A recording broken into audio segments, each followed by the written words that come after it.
everyone, welcome back to the Minecraft Create mod. So we have a few things on the agenda today. First of all, I was getting ready to begin construction on the factory, and then I realized that, hey, building requires lots of resources, and I don't have lots of resources, so we have a side project to do. Now this side project is actually going to be very useful. Now if you see here, we have a lot of trees on these little platforms here, and a chest full of goodies. What we're going to build is we're going to build something that will automatically start from here, go all the way across here, cutting down any trees along the way, and then return. So no more dilly-dallying, let's get started. Now the first step is some rails. Now I've got some rails we can use here, so that way we can actually send a minecart along here and back. But one of the trees have already grown. We can't just use normal rails the whole way. We need to go grab some powered rails. All right, the first few steps have been completed. We now have power rails in here, so that way if we were to send a minecart through the system, it should make it all the way there and back, like so. And since there's a minecart on the very end, it should bounce back. Perfect. Now it's time for the actual device that will go inside the minecart. All right, so we're going to use this device here, which is a minecart assembly machine. And all you got to do is you see the sticky bit on top. Actually, that machine is the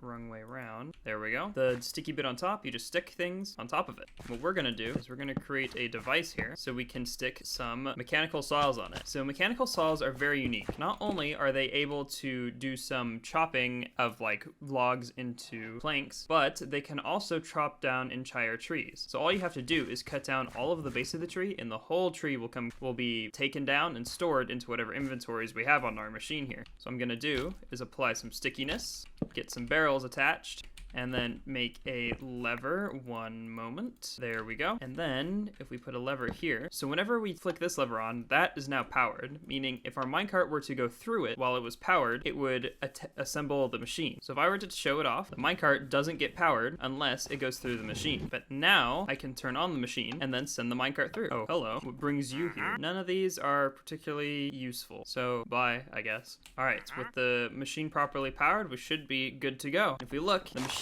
is now active, and whenever it runs into the trees, it will chop it down, and you don't see any of the logs going on the ground. That's because we put the barrels on it to collect all the wood. So once it gets to the end, it will come back around, chop any trees that grew in the meantime, and we can flick both of these levers off, so when it comes back, it'll disassemble the machine, and the minecart will be back in position. And now, if we go into our barrels, if you don't mess with my machine, if we go back into the barrels, we now have an abundance of wood to use. As I was saying, now that we have this machine, we can just send it off whenever the trees are grown in order to collect an absolute ton of wood. So now we have plenty of wood to use for our building project. All right, using stone brick, I have mapped out the area that I'm kind of going to build the walls around with enough space to add some extra automation bits. So that way, if I wanted, because I believe there's more cobblestone going in that container than coming out, we'll be able to set up some automatic stone collector. So that way we can add some extra things in here. And this is going to be basically the perimeter of the quote unquote factory that we're going to do. And I think I'm gonna do some neat stuff with some cobbles, some stone brick arches, and then finishing it off with some logs to give it some nice color and a little bit of trim. So we're gonna get started. Oh hey, a tree grew. After a bit of trying things out, I think we're gonna go for something like this, where we have some stone arches, and then we're gonna have some wood here, and then probably for the second floor, it's going to transition into wooden planks in order to keep like this kind of like rustic wooden factory-esque thing feeling. I don't know what kind of style this is. I'm kind of just winging it with the building style, but I'm gonna do this kind of style all the way around, and we'll see how it looks. All right, we've kind of got a foundation going on the factory here. So now we have our wooden trim, we have our like stone arch foundation thing, but now it's time to get started on the second level. So the second level, I'm planning on having a little bit more wooded now that we're past the foundations, and we're gonna have some glass and some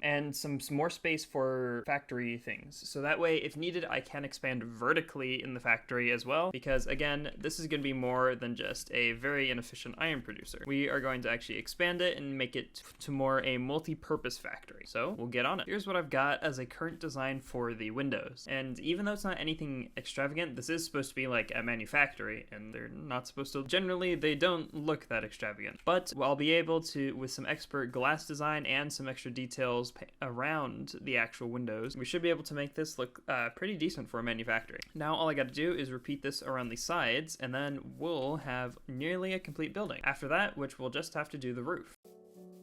Alright, so I haven't detailed everything yet. I'm kind of torn on what kind of detailing to do. This looks kind of okay. I think I would need to use some sort of contrasting wood, but something that doesn't contrast too much. We'll have to wait and see. So overall, the design looks pretty okay. what I'm gonna do is I am going to clean up all the scaffolding and do some more of the detailing in between videos, and I'll have a better design to use for then. So whenever I come back in the next video, I'll be able to show you essentially the completed factory, which will be very cool. Except for the inside. The inside is definitely going to need another project in itself. But we'll also be able to design what's going up here. And actually, it is almost exactly like eye level with my house, which is pretty cool. Thank you for watching all the way to the end. I hope you enjoyed watching this video, and I will see you next time.